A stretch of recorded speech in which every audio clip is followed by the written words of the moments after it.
Abonnez-vous sur votre chaîne EBNM Suprématie officielle. Abonnez-vous sur votre chaîne.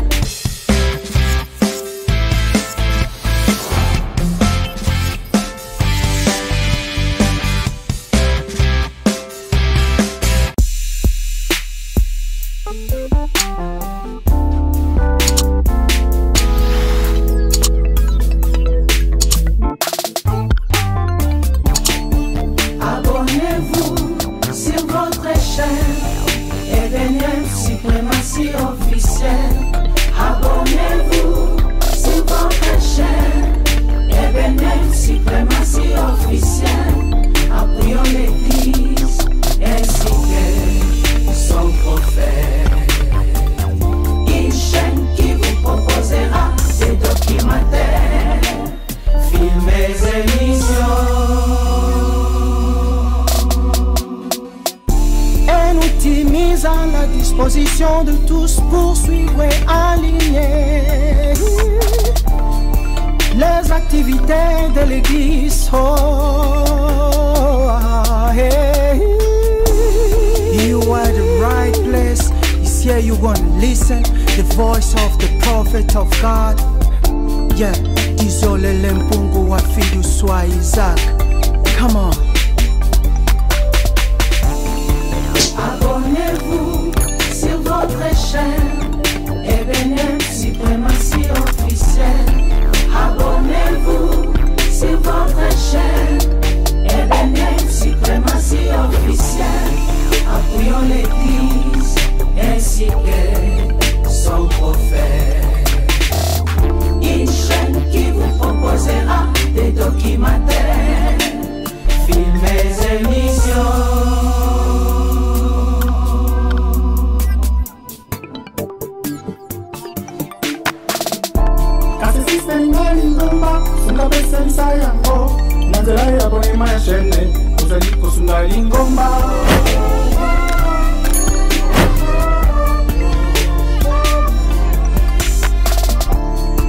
Abonnez-vous sur votre chaîne EBNM Suprématie officielle.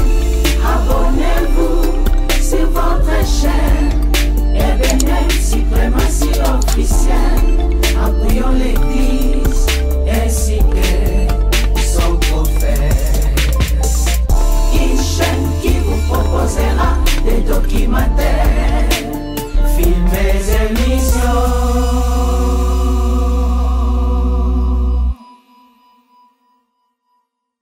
Tout juste après sa désignation, le premier souverain pontife arrivé à Kinshasa pour son intronisation a sillonné quelques paroisses de la ville-province de Kinshasa. Aujourd'hui, dans ce numéro de l'écho de l'EBNM, nous avons le réel plaisir de vous montrer la première prédication du premier souverain pontife tenue en présence de son père, les prophètes de l'Éternel, Disole Lempungu wa Fidu Swa Isaac.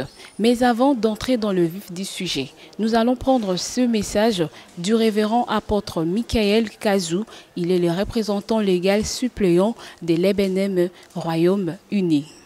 Dear brothers and sisters, our church, the Good New Message Church KCC, has its own channel, which is EBNM KCC Suprématie officielle.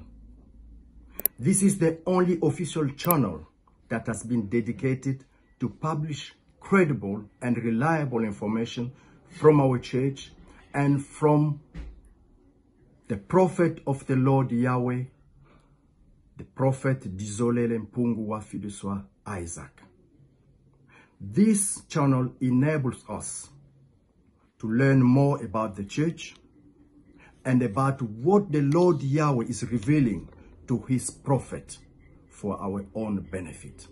Please, let us use this channel to spread out the message of KCC throughout the world. Please subscribe to our channel. Thank you. Na nkombo na nkolo yawe kimia boye imalamu na émission na bino Écho de l'EBNM ou bozali kolanda sur votre chaîne EBNM KCC Suprématie officielle. Nde na lobelaki yango na ebandeli lelo na émission na bino tokolakisa bino bongo première prédication ya premier souverain pontife o esalemaki juste après désignation na ye. Toyebi yango mosakoli na Yahweh asilaki ko placer solennellement sur la chaire pontificale son premier fils biologique pour na ko continuer ko kamba lingomba na mission oyo Yahweh Nzambe apesaki ye. Nde na bongo tokolakisa bino élément oyo esalemaki le 9 février 2019 na culte oyo ezalaki bongo na paroisse ya Lemba wapi le premier souverain pontife asalaki première prédication na ye. Nde tolanda na bokebi nyonso élément oyo. Na kombo na nkolo Yahweh matei na biso ya tongo ya lelo tokozwa yango 1er Chronique, chapitre 22, du 8e au 10e verset. La parole de l'Éternel est ainsi libellée. Mais un fils te naîtra, qui sera un homme pacifique et qui, grâce à moi, sera en paix avec tous ses ennemis alentour. Il s'appellera Shelomo, et sa vie durant, j'assurerai la paix et la tranquillité à Israël. C'est lui qui élèvera une maison à mon honneur. Il me sera un fils. Je lui serai un père. Et j'affermirai à jamais les trônes de sa royauté sur Israël. Maintenant, mon fils, que l'Éternel soit avec toi. Puisses-tu réussir à édifier la maison de l'Éternel ton Dieu, comme il l'a promis à ton égard.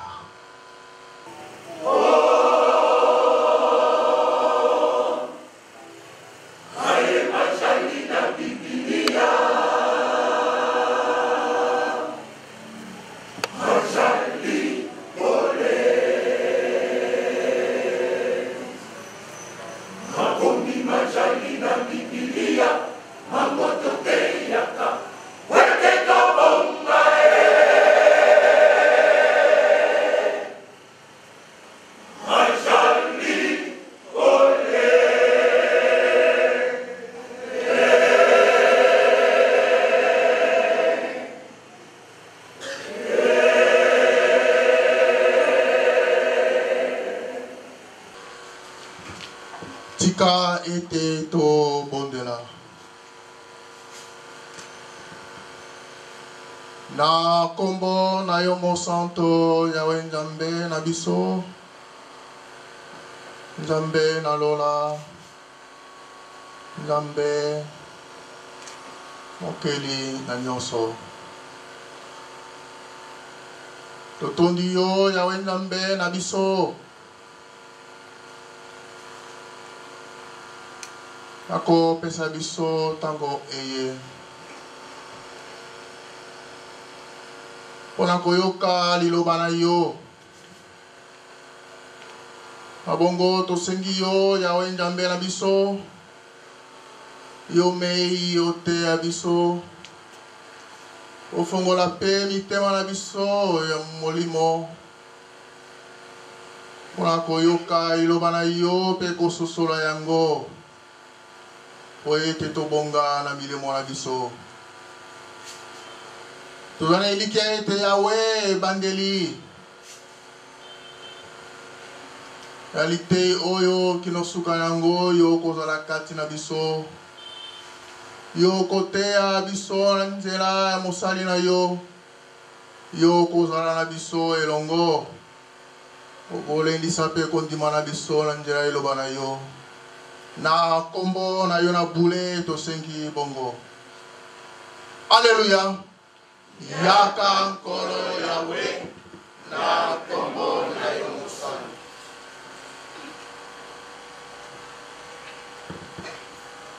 Na kombo na kolo Yahweh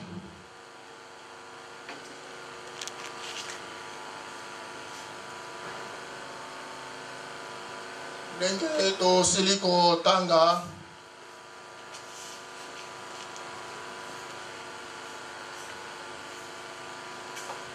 David mosali na Yahweh azalaki mpenza na posa ya kotongela Yahweh Nzambe na ye ndako, kotongela Yahweh Nzambe ndako, kotonga ndako na kombo na Yahweh. Sika wapi kembo na Yahweh kopesamela, isika wapi Yahweh akozwa masanjoli na ye, masanjoli oyo ekoki na bonzambe na ye Yahweh Nzambe na lola.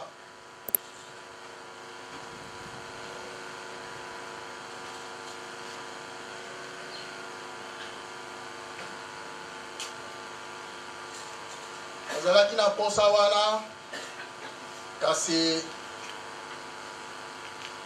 Yahweh alobaki te, yo te okotongela ngai ndako.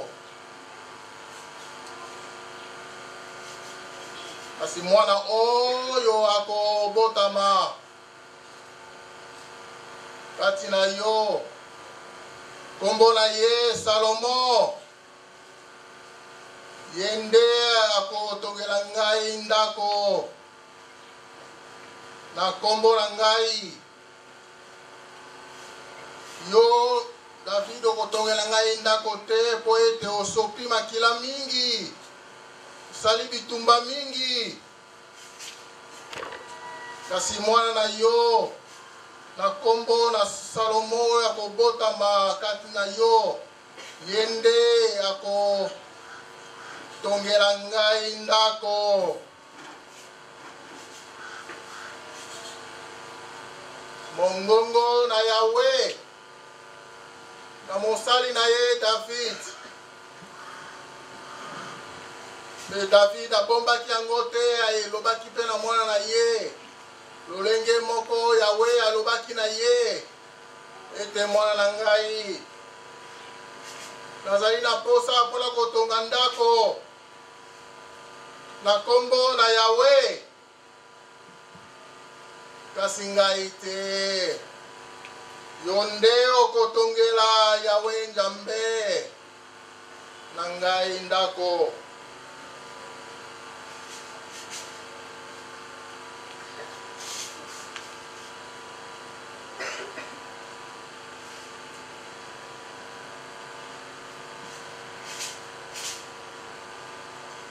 Yahweh pe abakisaki ete na David ete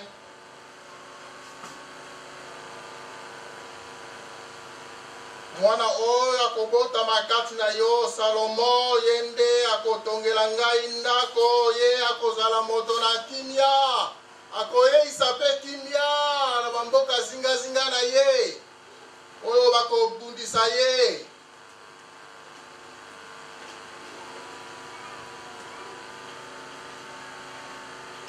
Nakotia pe nguya na bokonzi na ye.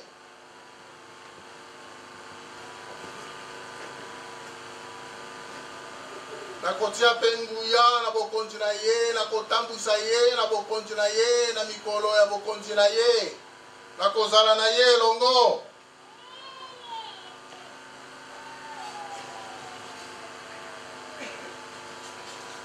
Na kombo na kolo Yahweh,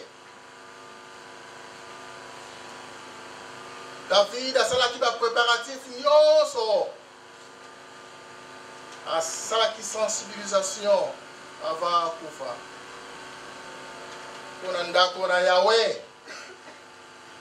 Ezalaki ndako na David te, ezalaki ndako na Salomo te, kasi ezalaki ndako na Yahweh. Ezalaki ndako na Yahweh. Bisika Yahweh esengelaki ye rankembo pe masanjoli, kemkombo na Yahweh netolama, esanjolama, baponami pe babikisama. Ndako na Yahweh na bule, Nzela loma na biso. Ngomba ya sango malamu pe ya sika. Nzela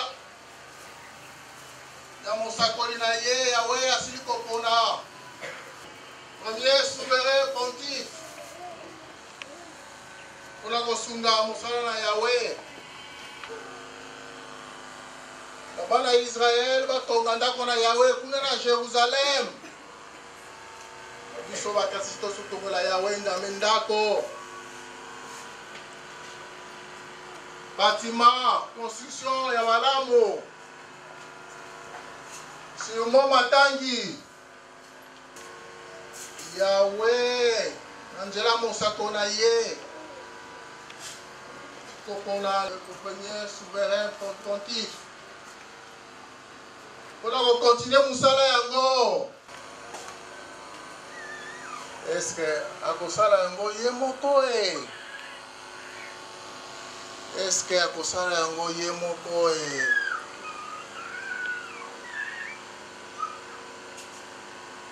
Tokosala yango elongo. Po ete pesa eloko moko positif. Po ete pesa mbuma moko malamu. Oye kosepelisa Yahweh. Oye kopesa biso mapamboli.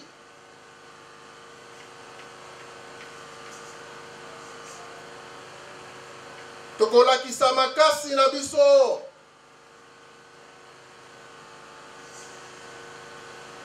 Parce que dit-on l'union fait la force. Tango lisangé jali. Donc concourir ma force la biso et ensemble. De mosana Yahweh kotongama. Construction madame to achever yango na moma tanki. Kotongela Yahweh nzambe ndako. Tempelo kuna na moma tanki. Construction malamu kuna na moma tanki.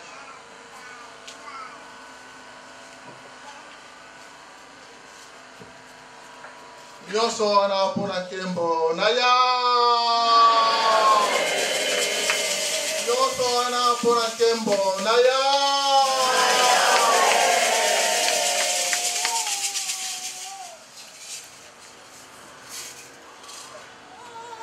Tokokanga maboko na biso te, tokofongola maboko na biso. Tokosala penza. Esengeli na biso. To supporter mosala na Yahweh. Takotongela Yahweh nzambe. Ndako construction ya malamu. Kuna na moma tangi. Pona nkembo na Yahweh. Pona nkembo ya ekela mote. Kasi pona nkembo na Yahweh. Ezali fierté. Na yo kasesiste.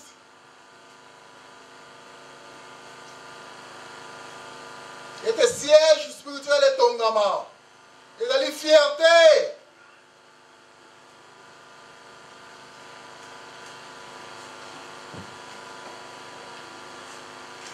Et la fierté en yo. Et cette construction est ça la makuna, siège spirituel et tongama.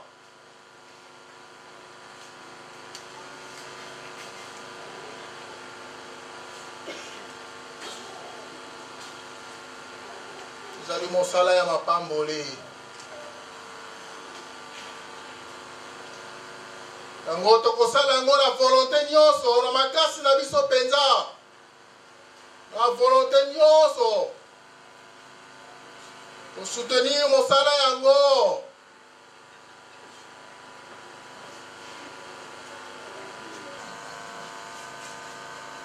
Ba préparatif nyonso. Mosakoli na Yahweh asali yango. Mosakoli na Yahweh asili kopona premier souverain pontife pona ko continuer yango. Celui peut kopona deuxième souverain pontife, asili kopona troisième souverain pontife. Est-ce que bakosala yango bango moko e? Tokotika bango basala yango bango moko e? Est-ce que ezali mosala ya bango ezali mosala ya bango ezali mosala na Nzambe nalo.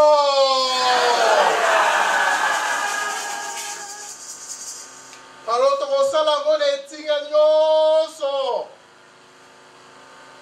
na lolenge Yawe Nzambe na biso alingeli yango. Et le siège spirituel est tongama. Et ça l'a chevet ici là.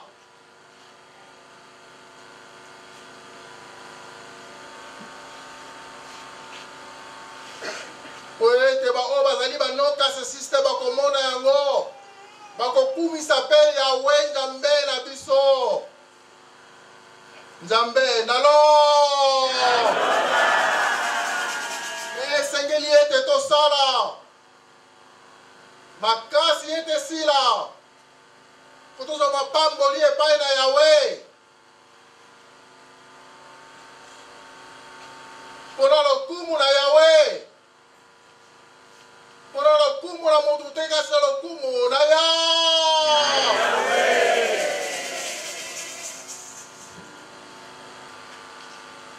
Batie bango batie bango kasi tozokotala totalela kaka bango tie bango kasi tokotala sikoso bakosala nini tokosala biso moko te kosenga ye tokosala elongo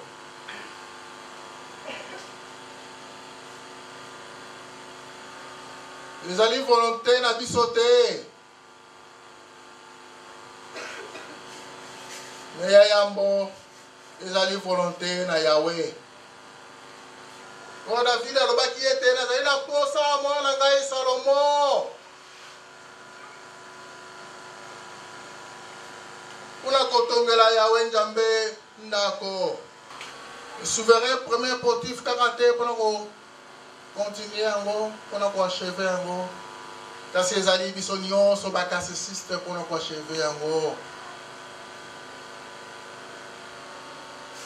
Oyote Yahweh aponi biso bakasesiste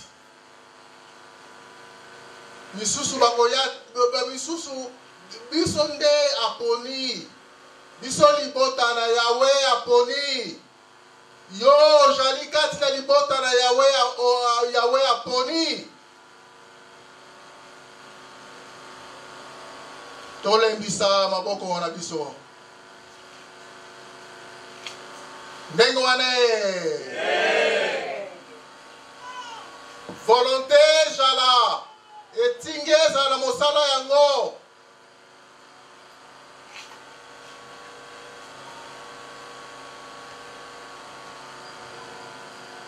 libota na Israel bamipesaki mpenza bamipesaki mpenza makasi ntango bayoki sensibilisation mpona au préparatif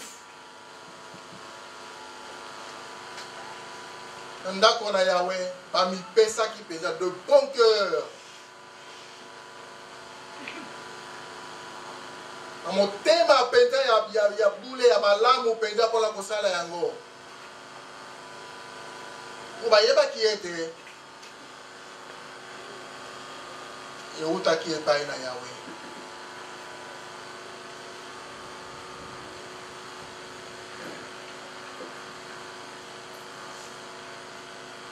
Biso mpe kotonga ndako siège spirituel na Momatandi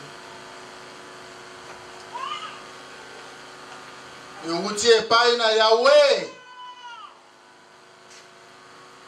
euti epai na Yahweh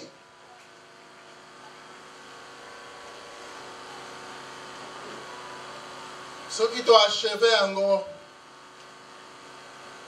soki tosilisi yango Yahweh akoyoka mawa akosepela mingi pe tokozwa mapamboli na Yahweh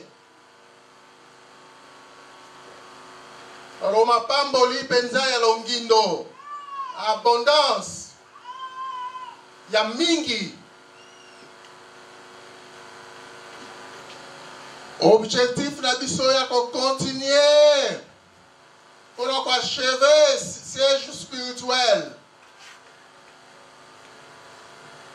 sur mon matangi.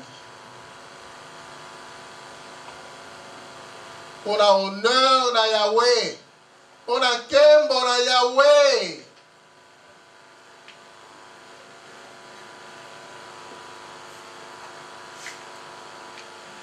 Yahweh alingi ete ezala chevet.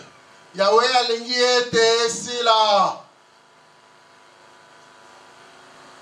Pona kembo na ye Yahweh. Yahweh akumisama. Yahweh asanjolama.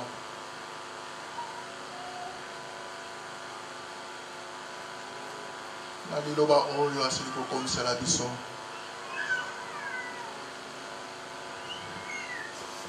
Tote ibongo na kombo na emo santo. Alléluia. Yaka nkolo Yahweh na kombo na emo santo. Très ému et satisfait de participer à la première prédication de son fils et son remplaçant, le prophète de l'Éternel d'Isolé Lempungu Afiduswa n'a pas manqué de dire un mot juste avant la fin de ce culte. Bien.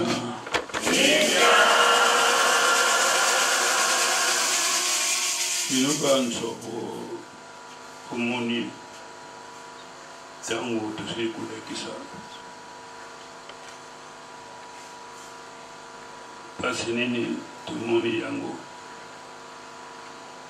tunakumona na miso pona kupesa na loboko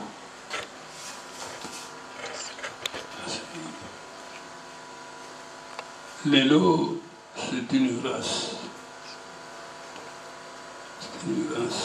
incommensurable. Oyo grâce nzali kujeba te yuti baba sokutuye kulaka Yahweh te kuliangi kujeba te yuti wako tu kiko kulaka yuti na te mais ça c'est plutôt aide yango sibo taifa ina ya na Yahweh plutôt d'avance. Osala, vous avez vu combien vous avez souffert pour ne pas arriver à toucher la main du chef de l'église. Pourquoi? Parce qu'il ne voulait pas. Non. Il le voulait bien. Mais il lui manque une chose, la santé. Et par la grâce, le matin,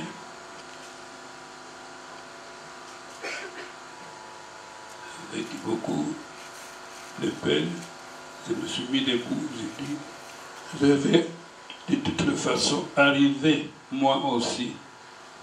Je vais écouter la parole qui sortira du Fils, du premier, bien qu'il vienne pour me repousser.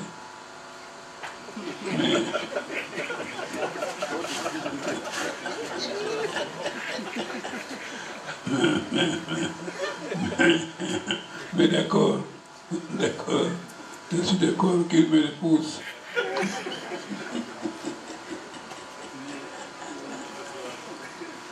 Il me repousse. Alors, dans ce cas, je suis d'accord. Et de recevoir tout le monde. Donc, remercions, glorifions notre Dieu l'Éternel. Tous. Il ne faut pas prendre la charge. Et puis vous mettez sur des oreilles. Alors à ce moment-là, peine va bon se le voir de quoi. Alors c'est mauvais. D'accord? C'est bon.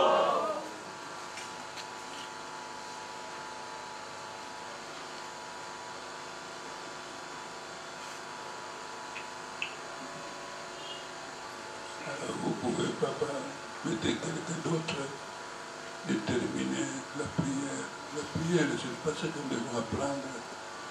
Nous adorons un seul Dieu de l'éternel. Merci. Le fidèle cassessiste de Lemba n'ont pas manqué de mots. Nous allons prendre le prédicateur Caius Mvwezolo qui s'est exprimé en ces termes.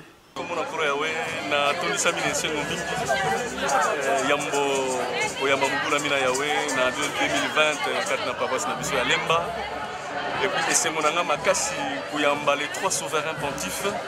Souverain pontife premier, deuxième, puis troisième. Et puis toujours, l'Ilubana Yahweh, Yamutuya vraiment, et c'est mon Yahweh a comme Bakosunga Bango. La Moussala Mounene Oyo, Basili Kozauta na Yahweh, à travers Moussakoli, vraiment, Bakende Liboso, Toza Simana Bango, Toko soutenir Bango, Kata Moussala Yahweh. Merci beaucoup. Merci beaucoup. Abonnez-vous dès maintenant sur notre chaîne YouTube EBNM KCC Suprématie. Le chaîne n'a pas mosi sambu n'a qu'à recevoir information fiable et vérifiée. Notre objectif est de reproduire, diffuser, répercuter des informations originales, officielles et sûres de l'église Bon Nouveau Message KCC. Abonnez-vous pour en savoir plus et en profondeur sur la vie du prophète et de l'église.